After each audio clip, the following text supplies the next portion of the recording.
우리 하나님 말씀 보도록 하겠습니다. 우리 마가복음입니다. 마가복음 9장 30절로 37절 말씀인데요. 우리 같이 읽도록 하겠습니다. 네,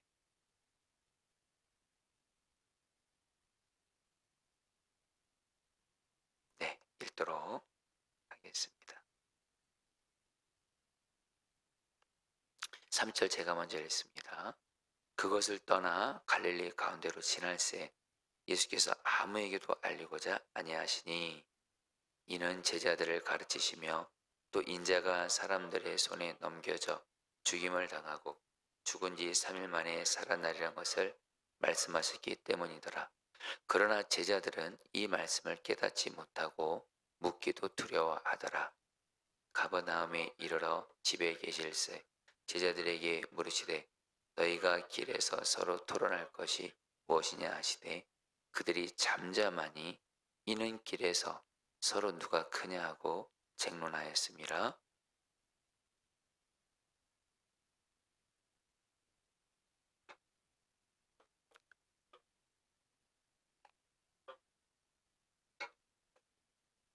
어린아이 하나를 데려다가 그들 가운데서 세우시고 안으시며 제자들에게 이르시되 37절 다 같이 읽겠습니다. 누구든지 내 이름으로 이런 어린아이 하나를 영접하면 곧 나를 영접함이요 누구든지 나를 영접하면 나를 영접함이 아니요 나를 보내신 이를 영접함이니라. 아멘. 자, 성도님들 오늘도 매일 말씀 묵상 통해서 주님과 동행하시기 바라겠습니다. 여러분 오늘 말씀에서 예수님께서 제자들과 함께 갈릴리의 가버나움으로 가시면서 제자들에게 두 번째로 예수님이 사람들에 의해 죽임을 당했다가 3일 만에 다시 살아날 것을 말씀하십니다. 그러면서 여러분 예수님께서 여러분 이제 예루살렘을 향해 가고 계시는 거예요. 예수님이 예루살렘 어떤 이유 때문에 가고 계시죠? 바로 저와 여러분들 포함한 모든 사람들의 죄를 대신 지시고 십자가에서 피 흘려 죽으심으로 우리를 구원해 주기 위해서 한마디로 저와 여러분들 이 땅에 있는 모든 사람들을 정말 생명을 살리시기 위해 당신의 생명을 주시기 위해 예루살렘으로 가는 거예요. 여러분 이거에 대해서 먼저 좀 우리가 좀 나누고 싶은 건 마가복음 10장 45절에서 십자가에서 우리를 위해 당신의 생명을 주시기까지 하시는 예수님께서 그런 당신을 향해서 마가복음 10장 45절에서 이렇게 말씀하세요. 이 말씀은 저와 여러분들이 신앙생활하면서 평생 잊지 말아야 될 말씀입니다. 제가 읽어드릴게요. 인자가 온 것은 섬김을 받으려 함이 아니라 도리어 섬기려 하고 자기 목숨을 많은 사람의 대속물로 주려 함이라. 여러분 예수님께서 당신이 오신 목적에 대해서 이렇게 말씀합니다. 예수님은 섬김을 받으러 오신 것이 아니라는 거예요. 사실 예수님은 하나님이시거든요. 만왕의 왕이시거든요. 하나님이신 예수님이 여러분 왕이신데 이 땅에 오신 이유가 뭐예요? 사람들에게 섬김을 받으려고 온 것이 아니고 섬기려고. 어느 정도까지 섬기려고요? 당신의 목숨을 저와 여러분들을 포함해서 이 땅에 있는 모든 사람들을 살리시기 위해서 생명을 주시기까지 우리를 섬기려고 이 땅에 오셨다라는 거예요. 이것 때문에 예수님이 십자가에서 당신의 생명을 주신 겁니다. 자, 그런데 여러분 오늘 말씀에서 두 부류에 대조되는 사람이 나와요.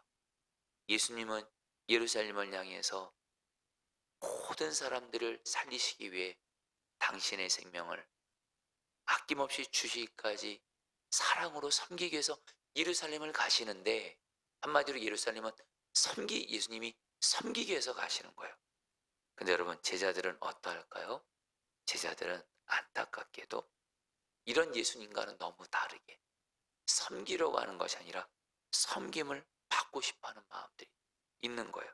여러분 34절 말씀 같이 여러분 제자들이 다투었는데 뭐 때문에 다투었을까요? 같이 읽겠습니다. 그들이 잠잠하니 같이 읽겠습니다. 시작. 그들이 잠잠하니 이는 길에서 서로 누가 크냐 하고 쟁론하였습니다. 여러분 제자들이 지금 뭐 하고 있죠? 다투고 있는데 뭐 때문에 다투고 있냐? 서로 누가 크냐고 다투는 거예요. 여기서 이 누가 크냐를 원어적으로 정확히 말하면 누가 가장 크냐 이런 뜻이에요. 지금 여러분들 오늘 말씀을 통해서 여러분 두 가지 대조적인 모습이 나와요. 예수님은 예루살렘을 향해서 우리 모두를 섬기기 위해서 당신의 생명까지 주시려고 여러분 예루살렘을 향해 가고 계신데 제자들은 뭐예요? 지금 뭐하고 있는 거예요? 오히려 누가 가장 크냐고 다투고 있는 거예요. 여러분 그 배경이 있어요. 제자들이 이렇게 서로 누가 가장 큰지 다투게 된 이유가 있습니다. 지금 여러분 제자들이 잘못 알고 있는 것이 있었어요. 예수님이 이제 예루살렘 가시니까 그동안 제자들은 예수님이 수많은 기적을 행하시는 것을 보면서 이제 예수님이 예루살렘 가시면 이스라엘 다스리는 로마를 무찌르시고 정치적인 왕이 되는 것을 왕이 될 거라 생각한 거예요. 예수님이 예루살렘 가시면 그 당신이 갖고 있는 하나님의 능력으로 로마 물리치고 정치적인 왕이 되면 예수님이 왕이 되면 자기들도 예수님 제자들이니까 한 자리 차지하는 거예요. 소위 세상에서 성공하고 높임받는 그런 높은 자리 있을 거라 생각을 했던 거 완전히 예수님의 생각이랑 다른 거예요. 높아지려는 마음이 여전히 있는 거예요. 또 하나 여러분 오늘 말씀 바로 앞에 어떤 본문이 있었죠? 여러분 우리 예수님께서 여러분들 그 변화산 사건 기억하시죠? 베드로, 야고보, 요한을 데리고 변화산에 가셔서 야고보, 베드로, 요한에게 예수님이 하나님의 영광을 보여주니까 예수님이 셋째 제자들이 뭐라 그랬죠? 이거 예수님이 부활하시기 전까지 아무에게도 말하지 말라고 하니까 이 부분을 여러분 성경을 공부해 보니까 베드로, 야고보, 요한이 뭐예요? 다른 제자들에게 자랑한 겁니다. 바로 예수님이 하나님이신 영광을 숨기지 않고 다른 제자들에게 말한 거예요. 한마디로 뭐예요? 내가 너희들보다 높다라는 거예요. 너희들 예수님이 하나님의 영광으로 변화된 거 못 봤지? 난 봤어. 하면서 여러분들 한마디로 베드로, 야고보야 내가 높은 자리 너희들보다 더 차지할 거야. 내가 높다라는 거예요. 그것 때문에 여러분 서로 싸우는 거예요. 자, 성도님들 오늘 말 이런 가운데 예수님이 제자들에게 말씀하십니다. 진정 주님 보시기에 높은 사람, 진정 주님 보시기에 주님이 인정하시는 사람은 어떤 사람이냐? 여러분 35절 말씀 신앙생활 하시는 저 여러분들 이 말씀 평생 꼭 기억하시기 바랍니다. 예수께서 앉으사 같이 읽겠습니다. 시작. 예수께서 앉으사 12제자를 불러서 이르시되 누구든지 첫째가 되고자 하면 무사람의 끝이 되고 무사람을 섬기는 자가 되어야 하리라 하시고. 자, 성도님들 이 말씀 아시는 말씀이지만 다시 한번 여러분 이 말씀 앞에 설게요. 예수님이 말씀하세요. 주님 보시기에 어떤 사람이 첫째일까요? 주님 보시기에 어떤 사람이 정말로 으뜸인 사람일까요? 다른 사람 아닙니다. 다른 사람을, 모든 사람을 나보다 높게 여기면서 그 사람을 사랑으로 섬기는 자가 바로 주님 보시기에 첫째이고 으뜸이고 진정 주님이 인정하는 사람이라는 거예요. 성도님들 사실 여러분 성경은 말합니다. 마귀는 어떤 자냐? 자기를 높이는 자예요. 그래서 성경을 보면 마귀는 항상 나를 높여요. 나를 높이고 섬김을 받으려고 하고 높은 자리에 있으려고 하고 이게 바로 여러분 마귀가 뒤에서 역사하는 교만한 거죠. 그러나 여러분 정말 예수님과 동행하고 예수님과 연합된 사람은 어떻게든 다른 사람을 섬기려고 나를 낮추고 다른 사람을 높이려고 해요. 성도님들 저와 여러분들 오늘 말씀을 통해서 특별히 여러분들 내 가정에서롭고 교회에서롭고 직장에서롭고 사람들과의 관계를 돌아보면 좋겠어요. 저도 그렇고 여러분도 그렇고 나는 다른 사람을 섬기려는 자인지 아니면 섬김 받으려는 자인지. 섬김을 받으려고 하는 것은 여러분 그 뒤에 마귀가 역사하는 거고, 섬김 받으려고 하잖아요. 아마 여러분들 아실 거예요. 아마 여러분들 자신도 알 거예요. 여러분들이 어떤 내 주변에 어떤 사람 볼 때 조금만 생각하시면 될 거예요. 그 사람을 생각하면 예수님이 생각이 나는 사람이 있고, 어떤 사람 생각하면 안타까운 분이 있어요. 어떤 사람 생각하면 예수님이 생각이 나죠. 그 사람은 자기를 높이지 않아요. 자기를 높이지 않아요. 다른 사람을 세워줘요. 섬겨요. 깎아내리지 않아요. 어떻게든 나보다 그 사람을 높게 여기고 그 사람의 귀한 모습을 보면서 인정하고 높여주고 세워주고 섬겨요. 여러분, 사실 그게 하나님 앞에서도 그 사람이 바로 첫째예요. 그 사람이 정말 예수님 잘 믿는 거예요. 그 사람이 정말 예수님 동행하는 거예요. 무엇보다 예수님 닮은 거예요. 다시 한번 여러분, 예수님은요 섬김을 받으러 온 것이 아니라 섬기려고 오셨어요. 저와 여러분들 가정에서나 교회에서나 직장에서나 다른 사람을 세워주고 높여주고 사랑으로 섬기는 주님 보시기에 첫째요 으뜸인 자가 되시기를 축복합니다. 그러나 반대로 다른 사람을 나보다 낮게 여겨요. 다른 사람을 나보다 낮게 여기게 되면 당연히 말도 어떻게 나오죠? 행동도 뭐예요? 무시하는 말을 하게 되고, 사실은 나보다 남을 이렇게 좋지 않게 여기면 여러분 거기서 나오는 말은 상대방에게 아픔을 줘요. 상함을 줘요. 성도님들, 우리가 왜 다른 사람을 섬겨야 되냐? 두 가지 이유가 있습니다. 하나, 먼저는 주님이 우리가 다른 사람을 섬기잖아요. 주님이 그걸 기뻐하세요. 그리고 또 하나, 우리가 다른 사람을 사랑으로 섬기잖아요. 사랑으로 섬기는 것이 다른 사람의 생명을 살리는 줄 믿습니다. 여러분, 예수님이 여러분들 어떻게 살렸죠? 예수님이 십자가에서 당신의 생명을 주시기까지 우리를 사랑으로 섬기셨기 때문에 저와 여러분들이 구원받은 것, 그 예수님의 그 십자가 사랑으로 섬기신 것 때문에 주님이 우리를 살리신 거잖아요. 이거는 뭘 말해요? 우리가 다른 사람을 사랑으로 섬기며 사랑으로 섬기는 것이 그 사람을 살리는 거예요. 성도님들, 사실 우리는 옳고 그름을 얘기할 때가 많습니다. 성도님, 우리가 꼭 알아야 될 것이 있습니다. 이거는 제 얘기가 아닙니다. 성경에서 일관되게 말씀하는 옳고 그름 말이 그 사람을 살리는 것이 아닙니다. 옳고 그름이 필요 없다는 것이 아니에요. 먼저 우리들의 마음에 사람들을 향해서, 그 사람을 향해서 사랑으로 섬기고자 하는 마음이 있는 가운데 이것이 먼저 첫째예요. 이것이 없이 옳고 그름이 있으면 여러분 이건 그 사람을 세우는 게 아니에요. 살리는 게 아니에요. 여러분, 다른 사람을 정말 마음의 중심에 사랑으로 섬기려는 마음에서 나오는 말, 행동, 그것이 예수님이 우리를 사랑으로 섬기심으로 우리를 살린 것처럼 사랑으로 섬기는 것이 바로 다른 사람을 살리는 것인 줄 믿습니다. 그런데 여러분, 우리의 고민이 있습니다.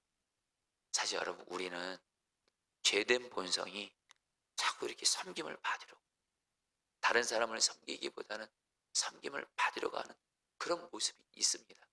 그래서 여러분, 우리가 붙들어야 될 것이 뭘까요?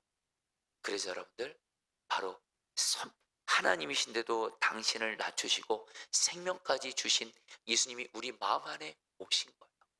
어떻게 해요? 그래서 예수님을 바라보는 거예요. 여러분 분명한 건 말입니다. 우리가 정말 예수님을 바라보기만 하면 반드시 예수님은 저와 여러분들을 다른 사람을 어떻게든 섬기려고 해요. 세워주려고 해요. 그러나 우리가 예수님을 바라보지 않으면 여러분 그 사람을 섬기기보다는 어렵게 하고 아프게 할 때가 있다라는 거예요. 여러분 그래서 우리는 예수님을 항상 바라봐야 돼요. 그래서 여러분 예수님께서 오늘 특별히 잘 섬겨야 하는 사람들로 어떤 대상을 꼭 찝습니다. 우리가 어떤 사람 특별히 또 잘 섬겨야 될까요? 37절 말씀, 누구든지 내 이름으로 같이 읽겠습니다. 시작. 누구든지 내 이름으로 이런 어린아이 하나를 영접하면 곧 나를 영접하며 누구든지 나를 영접하면 나를 영접함이 아니요 나를 보내신 이를 영접함이니라. 예수님께서 어린아이 하나를 꼭 집어요. 어린아이 하나를 잘 섬기라는 거예요. 여러분 여기서 이 어린아이는 여러분 정확히 번역하면 그 당시에 여러분 어린아이는 낮은 자, 비천한 자를 대표하는 자였어요. 한마디로 여러분 여기서 말한 어린아이는 약한 자를 의미합니다. 근데 여러분 이것만 얘기하고 말씀을 마치죠. 여러분 우리에게 두 부류의 약한 자가 있습니다. 성경을 보면 첫 번째 어려움을 당한 사람들이 바로 약한 자예요. 여러분 우리 주변에 어려움 당한 이들이 있죠. 그들이 바로 약한 자예요. 예수님이 말씀하세요. 그 약한 자를 정말로 주님의 사랑으로 섬기면 그것이 바로 곧 예수님께 하는 거고 하나님께 하는 거라. 여러분 우리 주변에 예수와 동행하시면서 어려움 당한 분들을 주님이 저분들에게 보여지게 하실 거예요. 그러면 주님의 인도 따라 그를 사랑으로 섬기시기 바라요. 그리고 또 하나 성경은 또 말합니다. 믿음이 약한 자가 또 약한 자예요. 여러분 로마서 15장 1절 믿음이 강한 우리는 믿음이 약한 사람들의 약점을 돌보아 줘야 합니다. 여러분 사실 우리 주변에 믿음이 약한 사람들이 있어요. 사실 여러분 우리는 믿음이 약한 사람들을 보면 판단하기가 쉬워요. 왜 저 사람은 믿음이 저래? 여러분 사실 믿음만큼은 우리가 판단해서는 안 돼요. 믿음도 나이가 있거든요. 성경은 말해요. 믿음에도 나이가 있어요. 여러분 믿음이 나이가 어린데 너는 왜 그렇게밖에 못하냐? 마치 어린아이 보고 너는 왜 그밖에 못하냐? 너 초등학생 아이에게 너 왜 고등학생 아들만큼 못하냐? 아니에요. 여러분 믿음이 약한 사람들이 있어요. 사실 믿음이 약한 사람들은 사실 우리를 어렵게 할 때가 있습니다. 믿음이 약하기 때문에 나에게 잘못될 때도 있어요. 여러분 그럴 때 성경은 말해요. 믿음이 강한 자가 믿음이 약한 자를 섬기라고 해요. 이제 말씀을 마칩니다. 성도님들 주님이 지금 저 여러분들을 보고 계세요. 어떤 사람이 첫째냐 으뜸이냐 바로 예수님을 바라보면서 사람들을 오직 사랑으로 섬기는 사람. 이 사람이 주님 앞에서 첫째고 그리고 주님은 반드시 약속하세요. 주님은 약한 자를 사랑으로 섬기는 자를 주님은 기뻐하시고 은혜를 주세요. 사랑하는 성도님들 오늘 하루도 그렇고 이 땅 살아가면서 주님과 동행하면서 주님이 보여주시는 사람들 약한 자들 가정과 교회 직장에서 예수 바라보면서 사랑으로 섬기는 자 되시기를. 사랑으로 섬기는 것이 결국엔 주님 기쁘게 하고 결국엔 다른 사람도 살리는 길입니다. 저 여러분들 모두 다 오직 다른 사람을 사랑으로 섬기는 자 되시기를 주의 이름으로 축복합니다. 자 우리 오늘 말씀 붙들고 여러분이 기도하도록 하겠습니다. 우리 두 말씀 붙들고 기도하죠. 35절입니다. 예수께서 앉으사 12제자를 불러서 이르시되 누구든지 첫째가 되고자 하면 무사람의 끝이 되며 무사람을 섬기는 자가 되어야 하리라 하시고 제 시간에 여러분이 기도하겠습니다. 여러분 시간에 다 같이 예수님 바라보시면서 하나님이신데도 왕이신데도 섬김을 받지 않고 생명까지 주시면서까지 우리를 사랑으로 섬기신 예수님을 바라보면서 여러분이 기도하겠습니다. 주님 내가 가정에서나 교회에서나 직장에서나 모든 사람들을 사랑으로 섬기는 자가 되게 해주십시오. 그 사람을 섬기고 세워주고 정말 어떻게 하면 그 사람을 살리려고 섬기는 그런 오직 사랑으로 섬기는 자 되게 하여 주셔서 주님 보시기에 첫째인 사람, 그리고 다른 사람의 생명을 살리는 자 되게 하여 주옵소서. 우리 주여 한번 부르고 기도하겠습니다. 기도합니다. 주여, 주님 기도합니다. 주님은 사랑으로 섬기는 자를 첫째라고 여기십니다. 주님 사랑으로 섬기는 자가 되게 하소서. 섬김 받으려고 하고 그런 자가 되게 아니라 가족들 사랑으로 섬기게 하소서. 교회에서도 예수님 바라보며 사람들을 사랑으로 섬기게 하소서. 직장에서도 예수 바라보면서 사랑으로 섬기게 하소서. 주님 사랑으로 섬김으로 진정 주님 보시기에 첫째인 자가 되게 하시고, 주님 다른 사람들의 생명을 살리는 자 되게 하여 주시옵소서. 주님 다스려주소서. 이 시간에 마지막으로 기도하겠습니다. 37절입니다. 누구든지 내 이름으로 이런 어린아이 하나를 영접하면 곧 나를 영접하며, 누구든지 나를 영접하면 나를 영접함이 아니요 나를 보내신 이를 영접함이니라. 이런 시간에 기도할 때 이 말씀 붙들고, 주님, 내가 특별히 주님과 동행하면서 내 주변에 약한 자들 주님이 보여주실 때, 어려움 당한 사람들, 믿음이 약한 사람들, 이런 약한 자들 볼 때 정말 예수 바라보면서 정말 그 약한 자를 예수님이라 생각하고 하나님이라 생각하고 약한 자를 주님의 마음으로 잘 섬기게 하소서. 특별히 그러면서 여러분들 가족 중에서, 교회에서도 그렇고 직장에서도 그렇고, 여러분 특별히 어려움 당하거나 믿음이 약하거나 그런 분들이 있을 겁니다. 여러분 오늘 기도 중에 어떤 사람이 생각나게 하실 수도 있을 거예요. 내가 바로 그 사람을 정말 주님의 마음으로 그를 섬기게 하여 주시옵소서. 우리 마지막으로 주여 한번 부르고 기도하겠습니다. 기도합니다. 주여, 주님